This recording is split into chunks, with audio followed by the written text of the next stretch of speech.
பல வருஷமா என்னை வேதனைப்படுத்திக்கிட்டே இருக்கு. தூங்க முடியல, நிம்மதியா இருக்க முடியல. அதை நினைச்சால வேதனை கலங்குறீங்களா?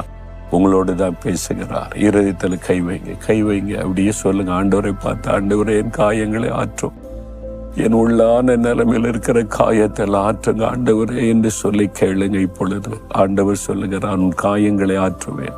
தகப்பனை, இந்த மகனை பாரும், இந்த மகளை பாரும். வெளியே சொல்ல முடியாத வேதனை உள்ளத்துக்குள்ளே வைத்து கொண்டு காயப்பட்ட ஒரு உள்ளத்தோடு கலங்கி கொண்டு அழுது கொண்டு வேதனைப்பட்டு கொண்டு உள்ளத்துக்குள்ளே கதறி கொண்டிருக்கிற பிள்ளைகளை பாருங்க. இவங்களுக்காக சிலுவையிலே காயப்பட்டதை நினைத்து அருளும் ஆண்டவரே. உம்முடைய தழும்புள்ள கரத்தினாலே தொடும். அந்த உள்ளத்துக்குள்ளே ஆழமாயிருக்கிற அந்த காயங்களை மாற்றி அவளை குணமாக்கும், சந்தோஷப்படுத்தும், சமாதானப்படுத்தும். இனி அந்த வேதனைகள், நினைவுகள் வரவே கூடாது. ஒரு அற்புதமான சுகம் இயேசுவின் நாமத்தில் உண்டாகட்டும். ஆமேன்.